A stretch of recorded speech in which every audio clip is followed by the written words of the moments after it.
I love playing villains. They're so much fun.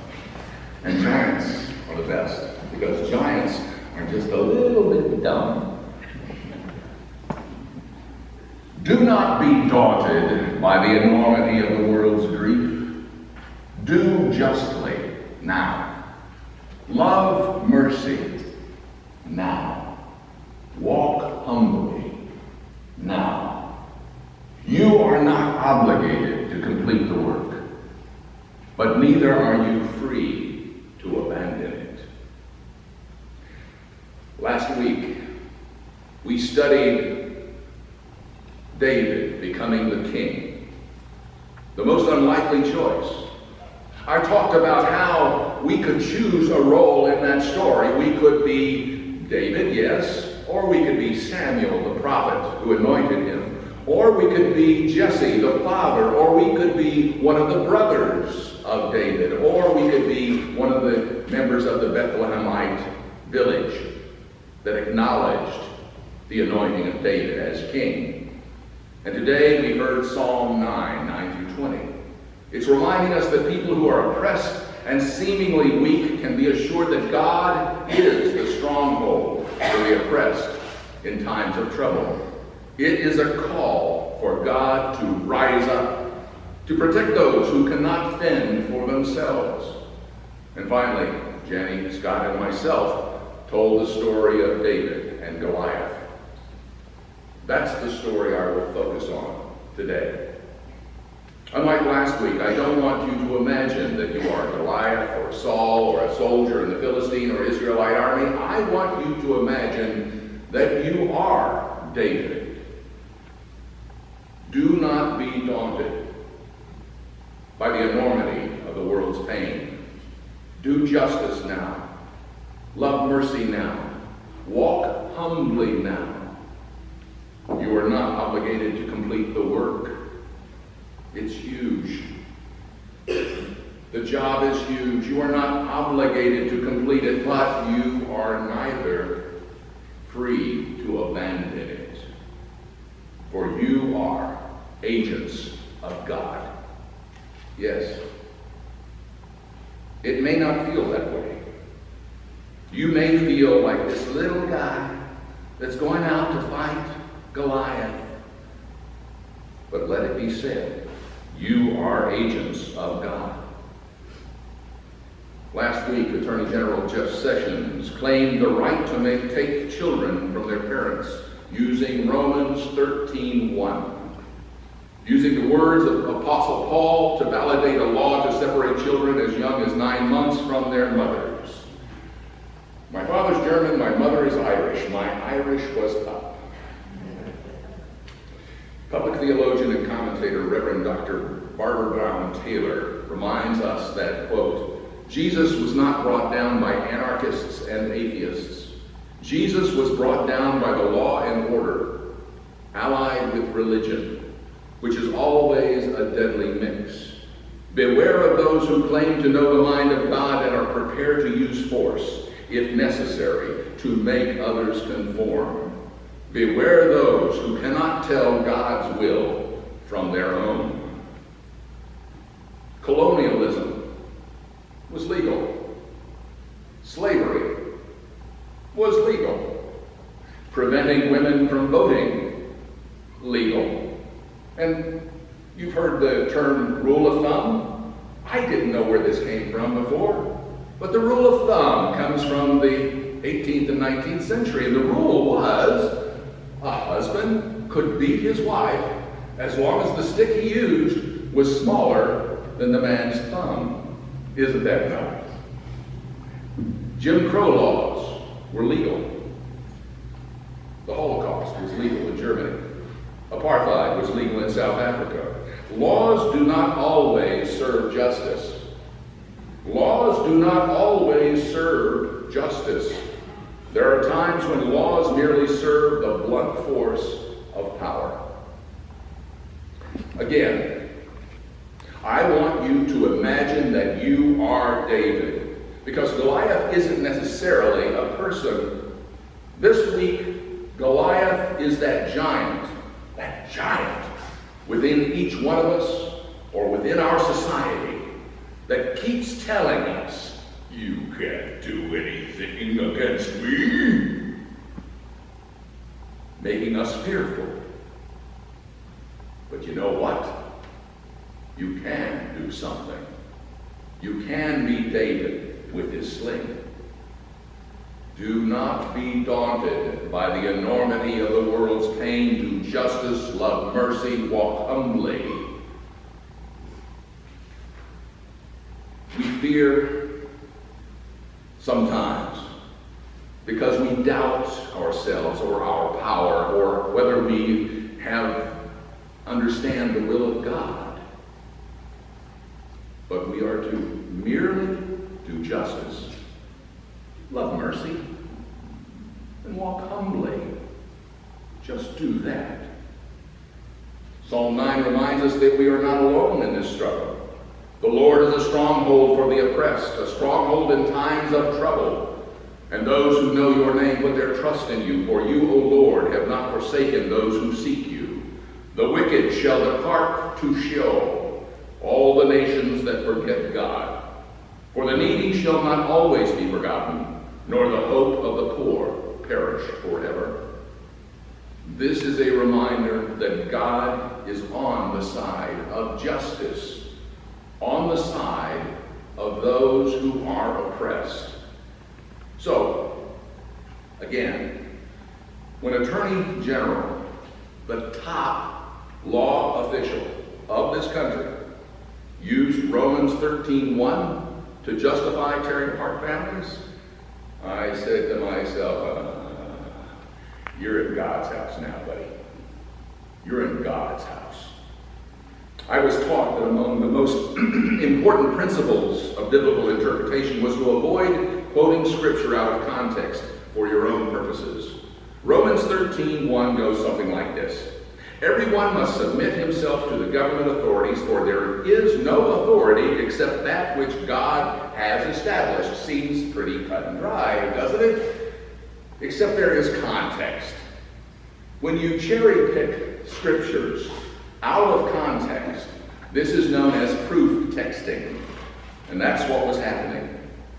The historical context for that chapter from Paul's letter to the Romans was that Paul knew that the Roman government believed that Christianity was a dangerous religious sect. They were concerned about insurrection. So Paul was telling the people, look, as long as the laws of Rome don't supersede God, then go with the flow. But when they go against the justice of God, then we got problems. But try to integrate into this society. Sessions' interpretation, in my opinion, was a slave-owning, fascist interpretation of the verse, not Paul's. We are not obligated to complete the work, but neither are we free to abandon it. The story of David and Goliath will help us do that work. Do the work of our lives. Do justice, love mercy, walk humbly.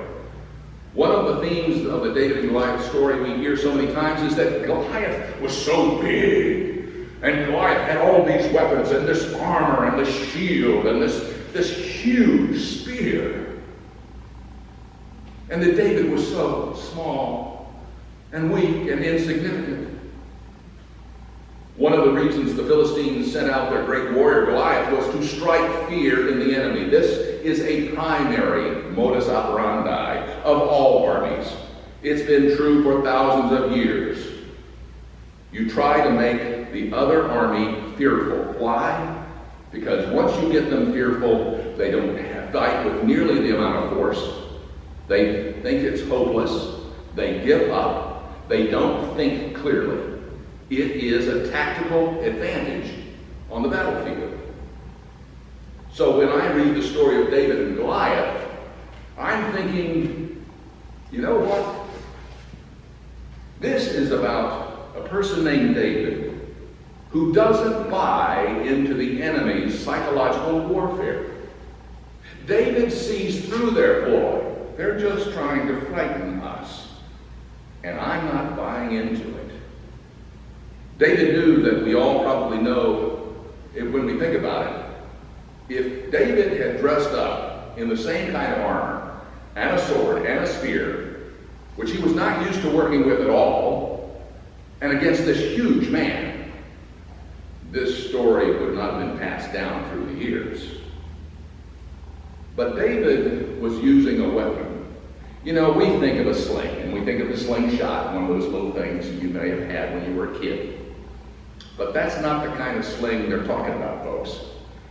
The kind of sling they were using on the battlefield at that time, and hundreds of years before the time of David and Goliath, was one where you put the stone in the end, and you whirled it around your head, and you let go of one end, and you threw the stone that direction. Do you know that the stone that's at the end of that sling can go as far as any arrow?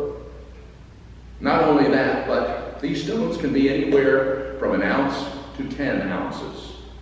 They are quite powerful, and all armies had slingers, and that's what you call them, slingers. A little known fact, the Romans also used slings, and the weapon that they would use instead of stones is they would put their thumb in the sand and pour hot lead in there, and they would make these little projectiles. And you know what they called them? Bullets. That's right. David brought a gun to a sword fight. Except it wasn't exactly a gun. We know that's not true. It didn't have quite the power of a gun, but by golly, it carried a lot of force. David also brought in one more weapon. No armor. That was his weapon. You have Goliath there. Oh, this is going to be easy. I'm going to take this kid in a second. So what does he do? He gets overconfident and he lowers his shield. That's all it took, folks. He needed to lower that shield.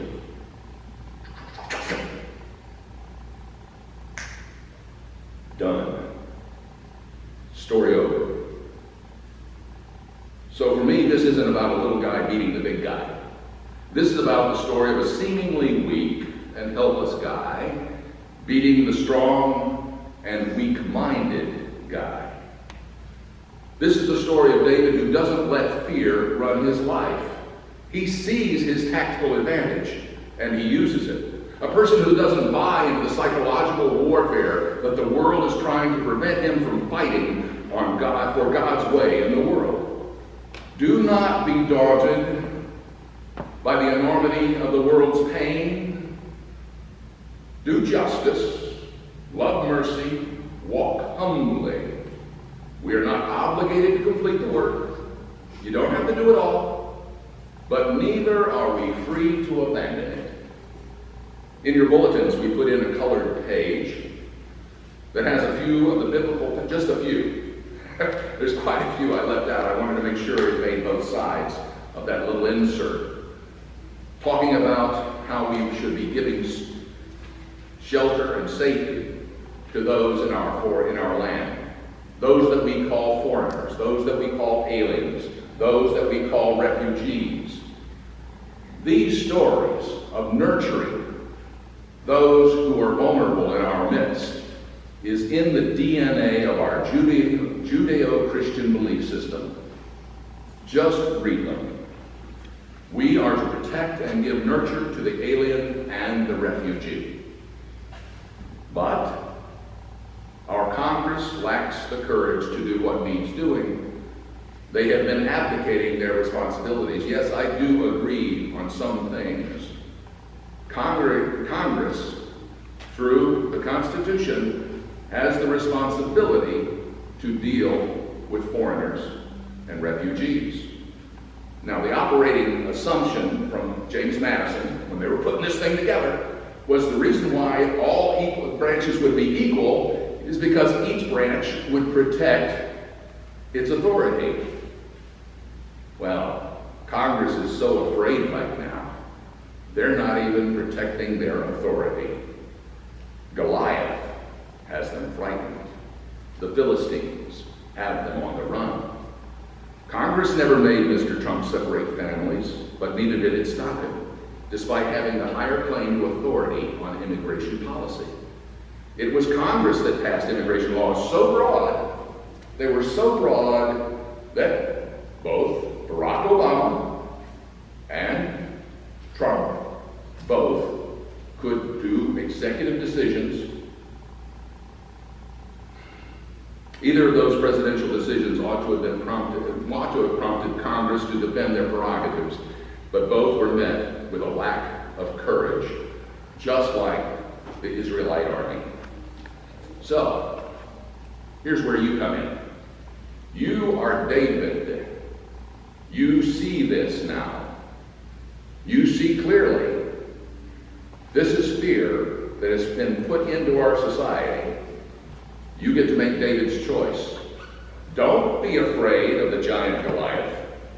It's time to give your representatives the courage to begin making the right choices, the biblical choices, the Christian choices, and the values. But instead of using a sling, just use a phone or pen and paper. I come from knowing some people that are working in offices that the best thing you can do is actually call the office or write the note, handwritten notes. Emails, come and go. But if you stay on the line and talk to, you're never going to talk to the senator, you're never going to talk to the representative, or very rarely. But if you talk to them for a minute or two, make sure you have what you want to say, and let them know how you feel. Democrat or Republican, that's fine. Let them know how you feel. Then they will know that this is important enough, and you will give them backbone. That's right. You will give them courage. So I've also included the office addresses, the local telephone number, and your representative and 2 senators. We're fighting an epidemic of fear and depression in our world today. So many suicides are taking place because people are bereft. You know the best way to get through depression is to do something. And this is something you can do. I guarantee you, if this is something that has bugged you, get on the phone and make the call. Or write the letter. And yes, do an email. Do it. And I guarantee you, it will make you feel better. Goliath wants you to be afraid and to numb out. But frankly, we don't have the luxury to just sit back and let thousands of kids be separated from their families. To paraphrase a judge in El Paso, quote, if someone at the jail takes your wallet, they give you a receipt. They take your kids, and you get nothing. Not even a slip of paper. Either they haven't planned for these kids to return, or they don't care, or maybe both. It is time to make Congress care. Do not be daunted by the enormity of the world's grief. Do justly now. Love mercy now. Walk humbly now. We are not obligated to complete the work. Just make the call. Just write the note. But neither are we free to abandon it. Be David. Because you, all of us, are now agents of God.